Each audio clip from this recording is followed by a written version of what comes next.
Hello, in this video we're going to be talking about muscles of the upper limb part 2. Let's not waste any of your time. Let's get right to it.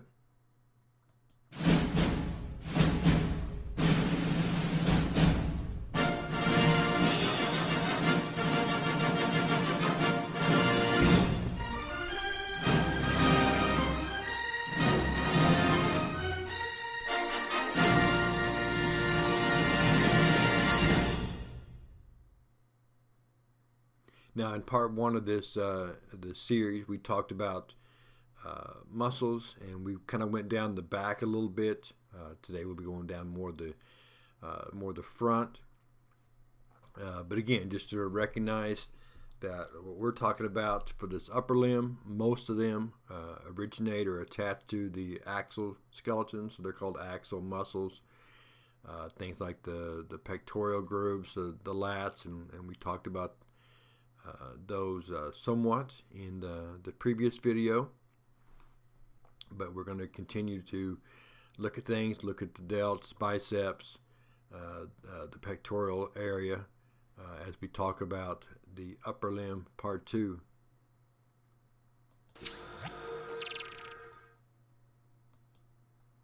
Alright, so kind of getting the fun started.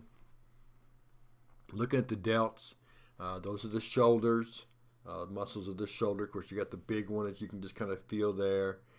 But there's a lot more as far as going on. That's the deltoids, and you can kind of see that in the far diagram, the one's kind of halfway down the screen. You can see the delt right there, the clavicle and the sternum and everything.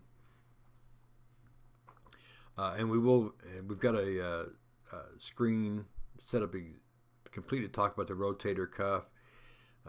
As a football coach all those years, and distant memories now, but one of the things it seemed like we had fairly common. I mean, you got the knee stuff, the ACLs and that kind of stuff. It's really a focal point of that, and obviously concussions and things. But one of the things that would pop up on a regular basis is the rotator cuff injuries, and those are.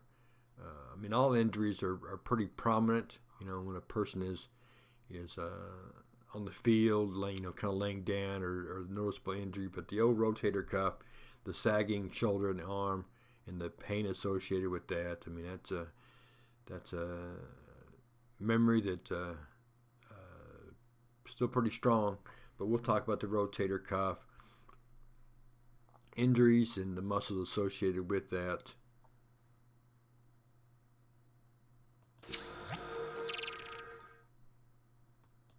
But we look at enough diagrams of just computer-generated pic. Here's obviously a real muscle, and you can kind of see that this is obviously the back.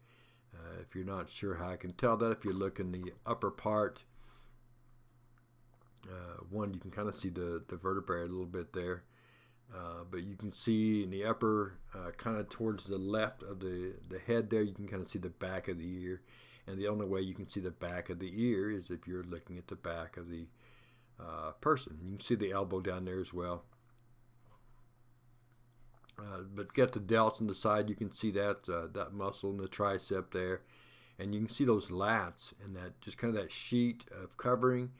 And again, that's not just one big muscle. That's a series of muscles. And of course, then you can see the lats there. As well, and more importantly, you can see a lot of the connective tissue. You can see a lot of the tendons and that stuff as well. So that's kind of a decent look at muscles, live muscles, kind of a thing.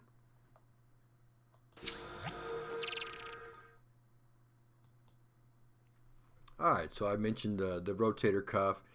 There's 4 muscles, and you can see that's kind of associated with the rotator cuff.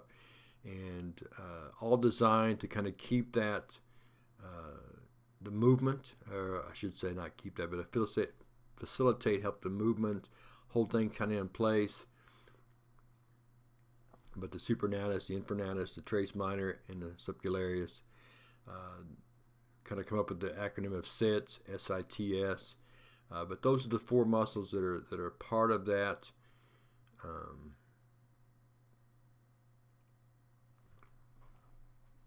Anyway, so when one of those injured, then and not attached anymore, and we're going to show you a picture on the next screen of where those four, but they're kind of all surrounds the scapula here, and with that movement, and when one of them is no longer or is injured to the point where it's not fully functional, then maybe it sags down, maybe it pulls forward a little bit.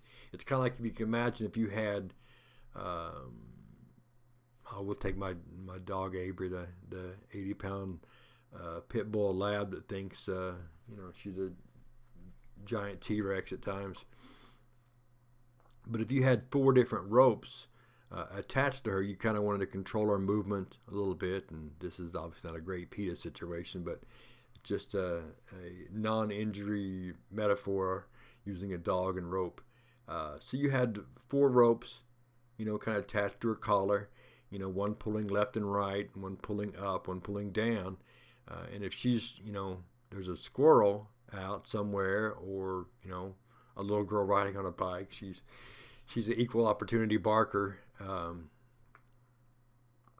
going crazy around the yard. So if you had those 4 ropes and you were kind of controlling her movement, but she's pulling and straining, she's wanting to go bark at the mailman or whoever, and then one of those ropes broke, you would still have the other 3 that would be, working, but based on whichever one broke, then Avery's movement could be a little more in that direction.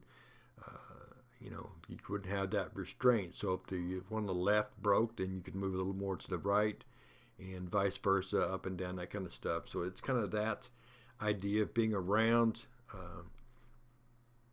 the shoulder bones, and then when one of them isn't working, the sag kind of leans in the opposite direction.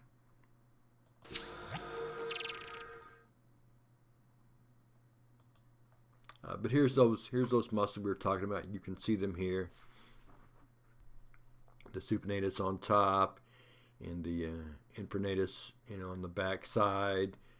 Trace minor on the back side, and the scapularis on the front. Those kind of 4 working in tandem to get that movement and motion of the shoulder. And one last treat for you. Another actual muscle, live muscle kind of look, but you can see the pectoralis and the deltoids there, and the top of the brachia, top of the biceps, the 2 long and short heads leading down into those. But we don't have obviously the benefit of looking at actual muscle like that, muscle tissue. So anytime we can, we want to take advantage of that. Alright, so that's our video over muscles of the upper limb, part 2.